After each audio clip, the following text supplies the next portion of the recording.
All right. Okay. So, Tessellation 3 is probably the biggest update in the network's history. And, it's packed full of lots of features. I made a couple of dives into Tessellation 3 and tried to get some insight and peel back the layers of the onion a little bit. But with me is Joao, and we are actually going to unpack this beast and just show how monumental this update is and kind of unpack a lot of these new features that,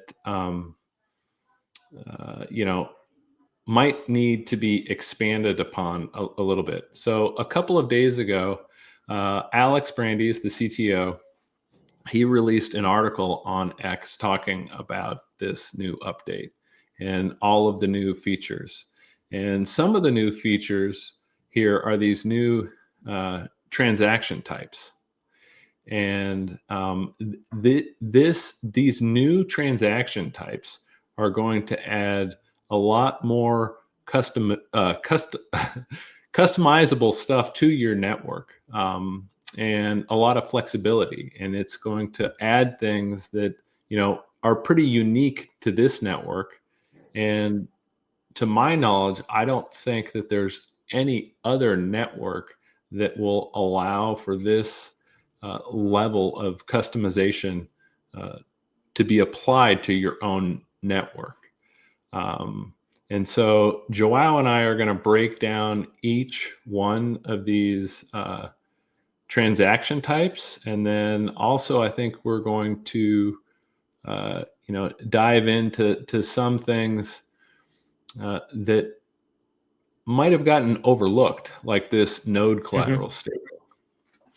So and we can also apply it to like how this is actually might be leveraged already, like with your metagraph, for example, because you are building a metagraph, and it's great that you're showing just how easy it is to launch a metagraph. This use case, this upsider use case,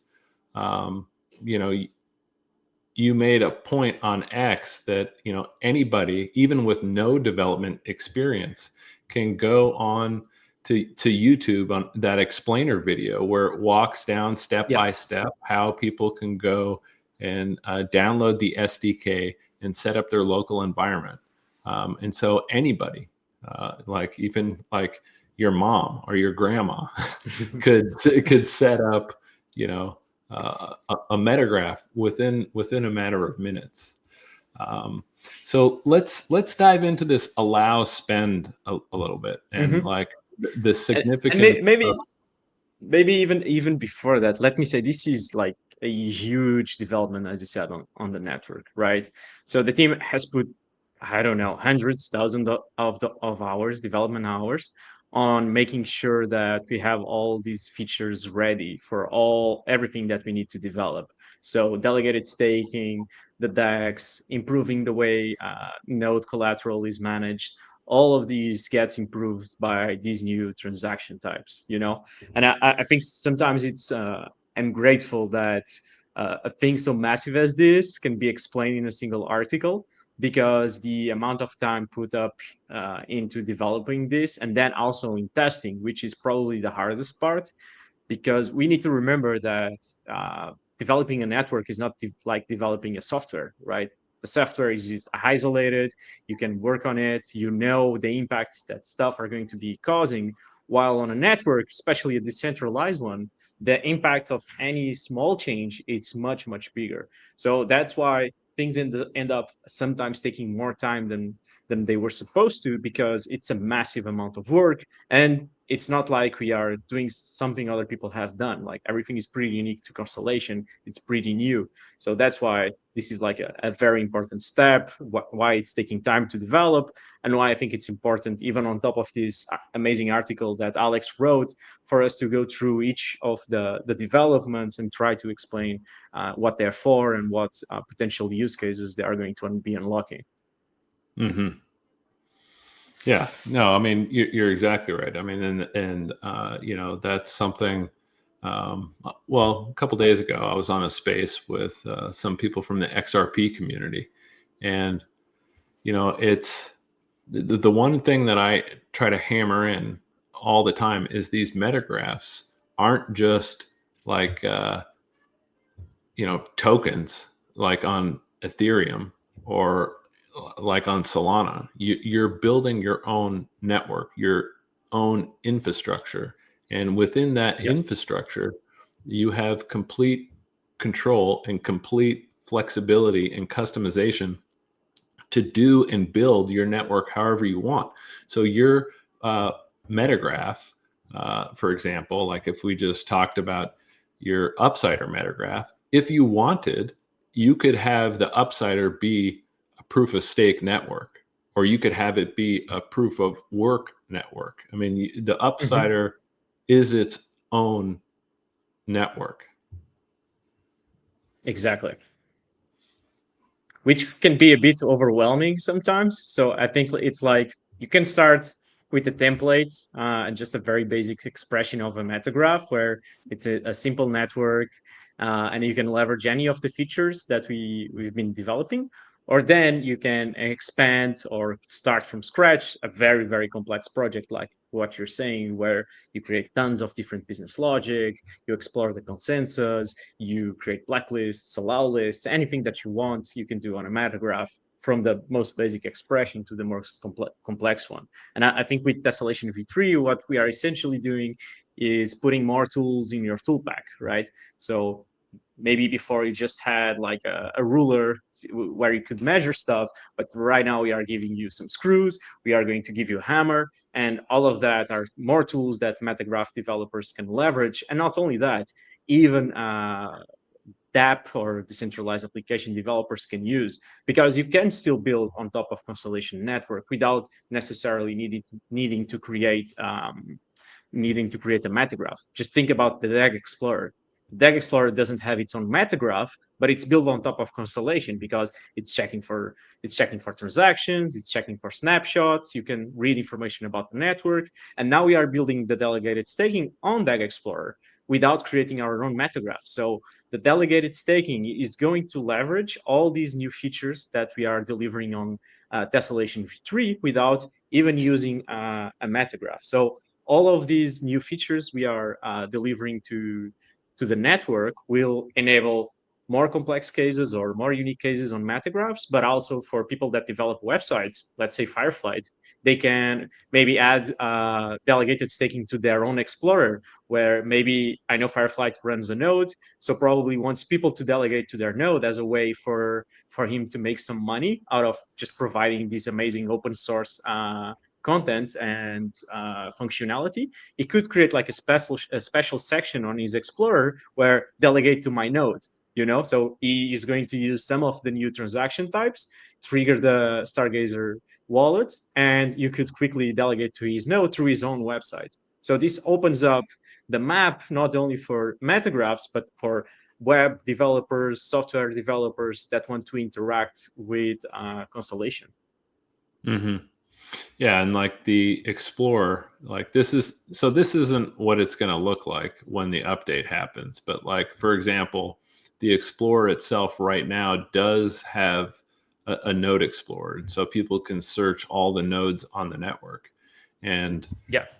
when delegated staking happens, you're just going to be able to do that staking directly through the Explorer itself. So you would just like click on this guy, for example, and then you know delegate your DAG to that specific node. Yeah, we are doing a full revamp on the Node Explorer page. We are going to murder that page, just destroy it, and just rebuild it from scratch, which a much better UX, where you'll be able to see all the nodes that exist on the network, how much delegation fee they are charging for, what's their photo, what's their description, what's the APY if you delegate to that node. So it will be a revamped, completely revamped page, much easier to navigate, much easier to use. You just filter by the name of the nodes. You check all the nodes that exist. You can open up your Stargazer wallet, press delegate, and bam, you're delegating to the node and getting rewards directly into your Stargazer wallet. Yeah, and I believe Franklin, or There you whatever go. his name is. Yeah, The gave us a intern. little, Yeah. the intern. Yeah, so you can see here, this is essentially what he's talking about, and what it's going to look like, or close to it, where you have Yeah. the list of people that you can choose from, and then you just click on it. Yeah. That specific page, it's going to be the page where you see all your delegations. So if you can go back just one page, in there it's like you log in with your wallet, you click on my delegations, and it will come into this page where you see all the DAG that you've been delegated, the number of delegations you have, and how much DAG you are unstaking, because we have a 21-day unlocking period, just to make sure that we don't overflow the ecosystem with liquidity. But in here, you'll see all your delegate positions. You can stake more, you can remove your delegation, or you can just change the validator. Let's say you were delegating to the Upsider, but now Door is offering more rewards. You can, without any lock time, just change which validator you're delegating to. And now you're delegating to Door, you'll receive DAG rewards plus whatever rewards Door is offering. So we are trying to make it really, really simple, but also in a way where you can manage everything from DAG Explorer and know what's going on. Oh, that's so. Let me see if I understand that correctly. So, like, so the lockup period is 21 days.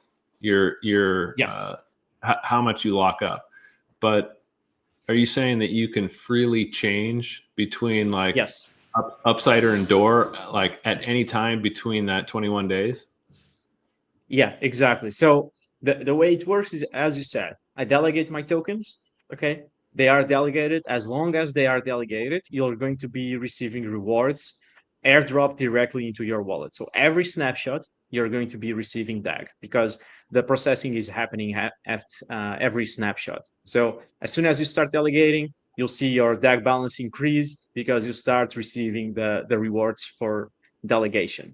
Then, if you want to unstake to get back your DAG, you need to wait 21 days. Okay. This is the trade off for us giving you, as the network, giving you rewards for delegating. So you need to wait 21 days. But if you are delegated to one validator and you see another validator that's offering better rewards, that aligns better with what you want for the network, you can change at any time with no lock periods, and you'll still receive your rewards completely like if you hadn't changed a delegator. So why did we do this? Because we want to create competitive dynamics between all the nodes, right? We want all the nodes to be actively fighting or competing to attract more delegation. So maybe one day, Dagnum, your node is receiving a lot of delegation, but then some other node operator thinks, oh, Dagnum is taking a lot. I'm going to reduce my delegation fee. And now everyone is moving into that delegator. And now you see that and you say, okay, so I'm going to offer maybe a raffle where I give a Telegram premium to one of my delegators. And now you're attracting back some other delegators for your node. And we want this to happen in real time and constantly, and have node validators on their toes, and maybe using Twitter, maybe using Telegram to advertise their own nodes and actively attracting delegation. As we think this will not only benefit all users that hold DAG and are delegating, but also the network as a whole, because they become more active. That's more activity on socials. That's more mind share for what Constellation is doing. So that was the whole goal of creating this dynamic with no lock periods when you change validators. Mm-hmm. And so getting back to this update, and things like allow spend, is your metagraph going to be using any of these new transaction types? So the for the beginning, the one it's going to use is the delegates DAG, which I don't remember if Alex listed there, but it's also included. Okay. So we have like 8 different transaction types. And the one I'm leveraging is the delegated staking, right? So people will be able to delegate into my metagraph. Okay. So that's the one I'm leveraging. The other ones that I'll probably be leveraging also token locks if I want to create some dynamic where I want people to lock the up token to receive rewards or maybe to receive credits to play on the game. So instead of you having to pay to play, I could just ask you to go into a token lock for maybe 1 month, maybe for 1 week, which is kind of a staking mechanism. And I could give you a reward in exchange for that. So that's one way I could leverage the token lock for my metagraph. Yeah, and so maybe let's unpack that a little bit more. Like, why would you use a token lock instead of delegated staking when they're both essentially locking up tokens for the users? So delegated staking is very specific for DAG and the network. Okay, it's a transaction that allows users to delegate DAG and participate in delegated staking, which has its own set of rules, which are you select a validator, you put your DAG there, the validator is going to receive some fees, you are going to receive some rewards. And this only applies for DAG. You cannot use it for any other token. But let's say me as the developer for the Upsider AI metagraph, I want people to lock up tokens, right? Imagine I could create a very simple dumb competition, which is the person that locks the most tokens is going to receive up tokens, something as simple as that. So that's where I would leverage the token lock, which what it does essentially is it opens your Stargazer wallet and it asks you to lock tokens. It's going to say, oh, you allow 1,000 up tokens to be locked for the next 1 year. Okay. And when you approve that, what's going to happen is the token never leaves your wallet. It stays there, but it's locked. You cannot use it. You cannot transfer it. You cannot withdraw it. You cannot swap it. It stays in your wallet. That means no one can take it away from you. Okay. No one can hack a smart contract and now your tokens are gone. No, it stays in your wallet. It's locked. And like, worst case scenario, even if someone hacks your wallet, the token is still locked. You cannot remove it. And me as the developer, I have the network assurance that no one can touch those tokens for 1 year. And you as the user, you know that those tokens are locked for 1 year, they are safe, but they never leave my wallet. So that's what the token lock is going to enable. And you can expand this for any project. Let's say you want to do some kind of premium membership. So maybe instead of charging for the membership, you want people to lock the tokens. So they lock for 1 year, they can access to your premium content for 1 year. You can do stuff like maybe ask for team members when the metagraph is launched, they can lock their airdrop for X amount of time. And that's like a fair and nice way to show everyone, like, I'm going to lock, imagine the Upsider has a fair launch, so there won't be more tokens. But let's say Alpaca, right? That we wanted for users that received the airdrop to have their tokens locked. We could ask them to lock for 1 year, 2 years, 3 years, 4 years, and we would use the token lock. So it opens up a lot of possibilities for new projects that exist, or even projects that want to start moving into Constellation. Yeah, and it's not just you that's building like a cross-chain compatible metagraph. So you can lock up tokens, which isn't a Constellation native token, but like, for example, all the base projects that are building. So like Boomer on base or Bitcoin on base, right? You can lock up those tokens and still leverage this dynamic use case, right? So it would need to be an L0 token. So what I'm doing with the Upsider is that I'm releasing the metagraph, and I'm going to be allowing users to bridge the ERC20 token into Constellation and vice versa. So there will be a one-to-one L0 token with the one on base. And so when you bridge it, you'll be able to lock those tokens. So Bitcoin on base and Boomer could do the exact same thing. They spin up a very simple metagraph, which just the currency part, which is what I'm doing. They leverage even maybe an existing bridge, or they can create their own simple bridge where users can bridge their tokens. They are now an L0 token, and they can leverage all these new functionalities that we are developing. So it would always need to be an L0 token, and the cross-chain part would be through the bridge. Yeah, through the base bridge. Yeah.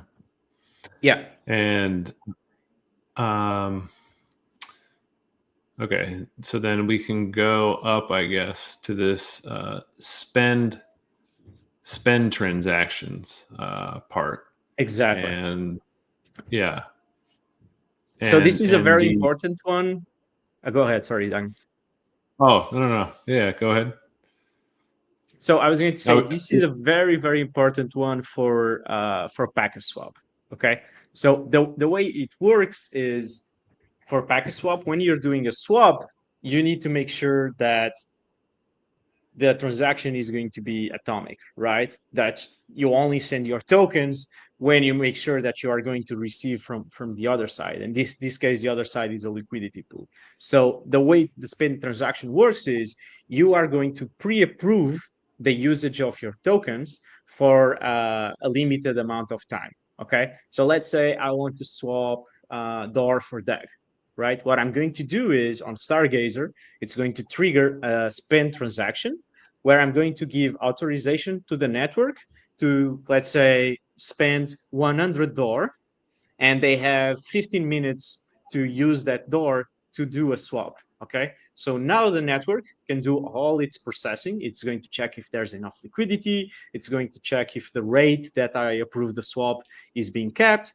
And when all that processing has been done, what the network itself can do is use my allowance, my spend transaction, so that it can use the tokens from my wallet to execute the swap and then give back the DAG tokens into my wallet. So this is what the spend transaction does.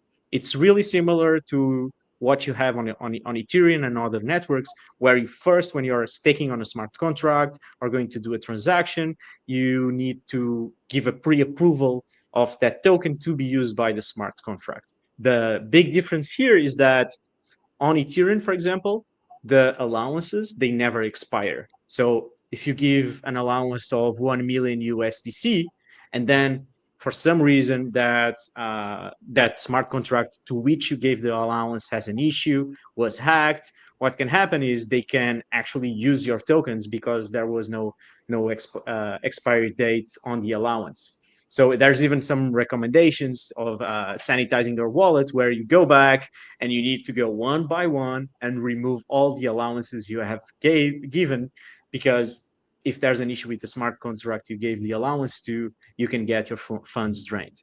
But on Constellation, what we are doing is the spend transaction. It's it can only be used once. Okay, so as soon as the metagraph uses all the funds there or a part of it, that spend transaction is gone. Okay, so if on the swap they only use $50 instead of the 100, the remaining stays in my wallet and only the $50 was used, and then the allowance is gone. But also you can set or the application can set what's the expiry. And so let's say 30 minutes, after 30 minutes, automatically you cannot no longer use my funds again. They stay in my wallet and they are safe again. So that was, we kind of improved what the allowance system looks on Ethereum, and we created a safer one for users on Constellation Network. yeah, and it would also facilitate that metagraph to metagraph stuff, right? So like you can have like a gaming token and like an art token, right? Where people Yeah, just want because to like trade. yeah, what this allows is because you can expand it this for anything. You can say to any metagraph or wallet, it's like, I have these funds. Let's say I have 1,000 DAG, and you can use them in the next 30 minutes or in the next month. Okay. So while they are not being used, they stay in my wallet. Okay. But to whom I give the allowance, they can use it at any time for whatever they want to do. So maybe let's say Stardust has an employee or a contributor that is responsible for a certain part of the budget. Maybe what Stardust could do is give an allow spend to the wallet of that employee or contributor of 5,000 DAG, and you would be able to be using those funds as it goes. Or maybe that's associated with something on the smart contract. The smart contract is actually going to trigger that transaction, so it's going to be using that allow spend to do the spend transaction. So with the allow spend and the spend transaction, you can start automating a lot of the transfers without relying on a centralized backend or even having someone go to the wallet and execute the transfer after they get confirmation that something happens. Yeah, and it's all done, like you said, atomically and feelessly. Yes, exactly. Yeah, and so going down this list now, we're gonna just kind of break down the fee, the fee Okay. transaction concept from there, and And it I can essentially already will. see. Go ahead. Yeah. Yeah, I mean, it essentially is going to allow users to pay with L0 tokens, right? With DAG or metagraph tokens for specific actions or data updates on the metagraph, right? And Yeah, you can pair it with different payments or actions on the kind of data that they're paying for, right? exactly. I can already see like probably some people will go, oh, but wasn't Constellation a feeless transaction blockchain? Why is there a fee transaction now? And so this is completely different from enforcing fee transactions on a network. Okay, this is completely optional for the metagraph developer to leverage if they want. This does not turn Constellation into a network that has fees. It just enables metagraph developers and projects to do whatever they want because that's what we don't want to limit them. Okay, and so what we are doing here is essentially imagine you develop a membership, right? And you want to have people pay when they sign up. So essentially, what you could be doing is that the sign up would be, for example, a data transaction where you're signing up for a service on the metagraph, and you can attach a fee to that data transaction, meaning that if when the person signs up, they don't pay, then the sign up will not happen. While nowadays, if you wanted to do that, you would need to ask the person to sign up, ask the person to do a transaction, and then on the back end, you would need to check, did the person sign up? Did the transaction go through? Did both happen? If so, then tag this person as registered. With the fee transaction associated with the data transaction, you can have that happening atomically and all at the same time. So the data transaction will only go through if the fee transaction goes through. So everything happens in basically 2 clicks instead of you having to check everything on the backend. So you can do that for a sign up. And like Alex said, new models like pay-per-use data access. So let's say we are using some AI models on a metagraph. Maybe every time I want to call the AI model, I'm going to charge a small free fee in L0 token. So maybe I have the AI metagraph, or let's say the common crawl metagraph. Okay, I have the common crawl metagraph. I want to access their data. So every time I call and try to fetch the data, they are going to charge a fee transaction. So that happens at the same time, where only the data will be sent to me if the fee transaction was paid. So this is what the fee transaction is going to enable, is this flexibility for you to charge for whatever you want to charge. Yeah, I mean, and it can expand, on there in like tons of different ways. Like there's that, we haven't heard too much about the update, but there's the weather stations that are going all over Hawaii, those students that are building, right? And so they're going to provide like real time weather data all around the Hawaiian Islands. And so you could have like a subscription model on that better weather thing, right? And so people could get real time, accurate data. And you can even apply that to other, like let's say other services wanted to tie in to the weather data, like I don't know, like an Uber or some sort of autonomous vehicle, or even the city itself, like because public transportation kind of hinges on weather, or like the road work on the city. Like they're not going to go out there and try to fix the roads if it's going to be flooding the next day. Yeah, I think at the end of the day, what this allows you is to have this ability to charge for payments directly on the metagraph, where before you would need to have your own centralized backend checking if both things happen separately, charge people, having them transfer the tokens to a wallet, wait for the tokens to arrive, then that's when you unlock everything. Right now with this new transaction type, you can have it all everything happening on your metagraph without the need of extra fancy systems to control that, you know. Yeah, and let's talk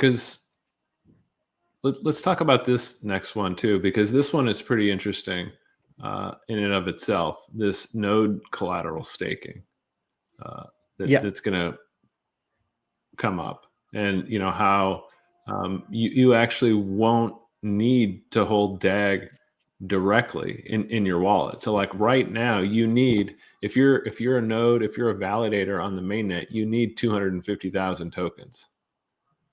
Yes, and they need to be on your node's wallet.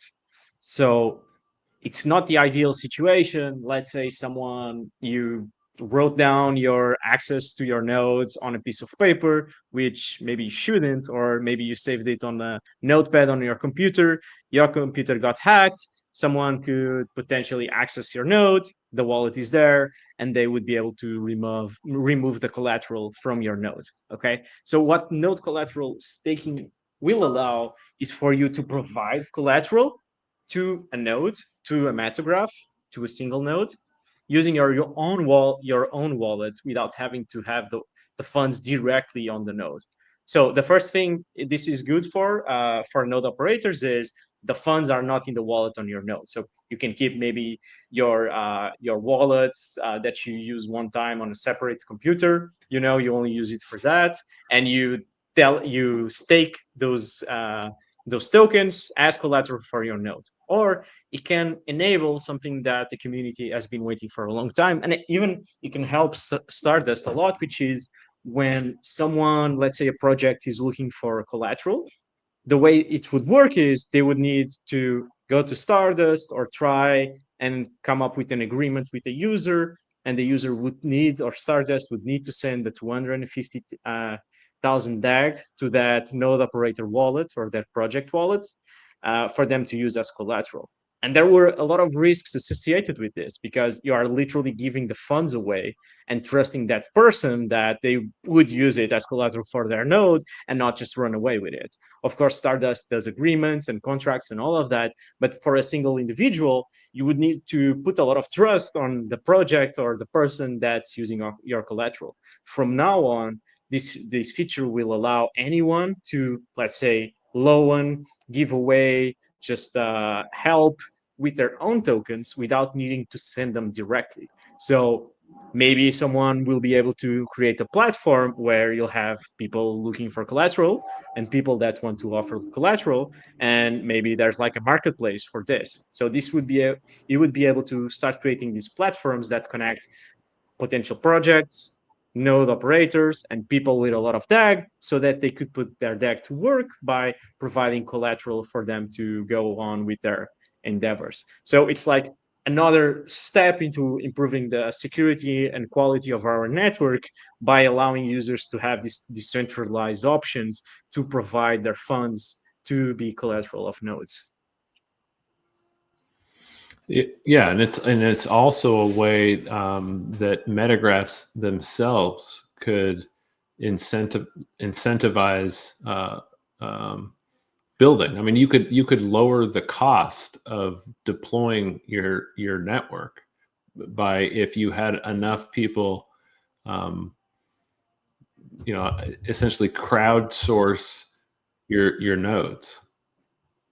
Yes, you can crowdsource your nodes, or if you have, there are people that have DAG, but they don't want to run a node because, yes, it's not hard to run a node, but you do need to have some knowledge. You need to pay attention to it, make sure it's running. When there's an update, you need to go and update your node. So this way, people that have enough collateral but don't want to run their nodes, they could like delegate or loan their DAG to someone that wants to run a node but doesn't have the collateral, and then they can come up with any kind of agreement. Maybe they share the rewards, maybe the guy pays any other token, whatever. But it's just opening more doors for more dynamics inside our network for people to do stuff with Door, which it's almost like a constant on all the releases we are doing with delegated staking, all these new transaction types, packet swap, is we want people to be able to use DAG. We want DAG to be a token with velocity that's building the economics and building the network instead of just being a store of value that ends up not creating any value. We are making sure that DAG can be used for everything. That I think that's one of the big goals, and that's something we are achieving right now. Yeah. Well, I mean, I know that I'm excited for this, and I know that most of the community is super excited for this. Especially the delegated staking aspect of it. But these new transaction types are also a great thing for the builders, because it is going to allow a lot more customization and flexibility to your own network. Yes. Yeah. Yeah. What I could say is like, it's not going to have an impact when it's released directly. It's not like, oh, there's a new transaction type now, the network is going to blow up and be extremely successful. But again, it's another step in the right direction, because without this you couldn't have delegated staking. Without this you couldn't have packet swap. Without this, for sure, no one would be able to start building a lending platform. Now with these transaction types, maybe you can start thinking of a decentralized bridge to other networks. Maybe you can start of more insurance use cases. You can start to think of communication between metagraphs, alignment between metagraphs. So there's like a huge array of opportunities that these new transaction types that can be simply listed will be enabling in our network. Yeah. Yeah. I mean, this is gonna, like, these new transaction types is gonna facilitate a lot of the things that people have been talking about for years. Yes. Like this whole like smart city infrastructure, where everything is connected. Where all of these edge devices essentially have their own microeconomy. Where the car is talking to the street light, that's talking to the train that you're about to catch at the station. Like, all of these things require an infrastructure that has this level of different data types that you can Exactly. attach to your network. Yeah. And I think the other thing I like about these steps that we are taking is that as soon as that's deployed, it's done, and we can move into even bigger use cases. If you think about it, it was like we just launched Alpaca in a realistic time frame. In crypto time frame, it was like 10 years ago, but in a realistic time frame or time zone, it was like a couple of months ago. And so the same way Mhm. we launched the first metagraph. Now we are expanding this to even allow you to launch in a more complex metagraphs and build more use cases on top of Constellation. And we are just adding up, creating more Lego blocks that can be used to create even bigger structures, and it's just getting bigger. Yeah, and I mean, to give people kind of an idea of just like how this whole connected future is actually already being built. There's this pretty cool webinar that's on Panasonic's website. It's part of their smart mobility infrastructure, and it's talking about this technology and how it's being applied. The vehicle to everything, and how it in Utah right now, live, it's giving traffic signal priority to things like snowplows and city buses. But to me, what's really interesting is this aligns also with Constellation's vision of this kind of thing. So, like, this graphic that I'm showing, this is a public transportation use case for real-time accuracy. And this was a slide that was, I think, in 2019. I guess just showing like what you could do with real streams of data, like validating streams of data in real time. There's also that demo of them driving down the freeway in a car, and while they're driving in the car, it's being submitted on the public ledger. So you have the real-time coordinates like all being validated on the hypergraph itself. And so like this is the kind of stuff that this new Tessellation V3 is going to open up, like possibilities for this, like this whole Web3 sort of future that everybody's been waiting for. Like, when are these use cases going to come on? Well, I mean, they're going to come on when the infrastructure is able to support it. And now with Tessellation V3, the infrastructure will be able to support a lot of these, use cases that just weren't even possible before today. Yeah, I think like most of the data related use cases you could already build on Constellation, and we showcase that with Common Crawl. We're showcasing that with Alpaca. We're showcasing that with Door. I think what V3 will add is another complexity layer or feature layer for you to have different metagraphs using tokens to interact with each other, right? So maybe you can now start. You have your own train company metagraph and your own Oakland City metagraph that has its own token. You could maybe, when a train gets delayed, you could be reimbursed directly with the city token, because this is going to trigger the spend transaction from an allow spend that the city made. Or you could just be charged by whatever you navigated on the train. So you give an allowance to the train company to spend your DAG tokens. And so if the train does fulfill the routes in the correct time, you're going to pay full amount. But maybe if it delays 10 minutes, you get a 10% discount. So all of this could be done before, because all the data could be on Metagraph, but then you would need a centralized backend to generate all the transactions for the tokens. But now you can do everything inside the Metagraph. And so I think it's taking one step further, as you said, for the infrastructure to be able to be used for all these more complex and very interesting use cases. Yeah, I mean, I'm super pumped, for this stuff to happen. And I'm also super excited to see, like the stuff that you're building actually being deployed, because that's really where the true token velocity is going to happen. But I mean, I think we pretty much covered everything in in the Yeah, tessellation update. we said 10 minutes and it's been like 43, so I guess it's a pretty big release. But I mean, there's so much to talk about, and I need to give a shout out to all the team on this one, because I've been seeing the struggle and the all the challenges they've been facing to get this ready and working perfectly, because there's no room for error. That's like the hardest part on blockchain, is that once it's done, it's done.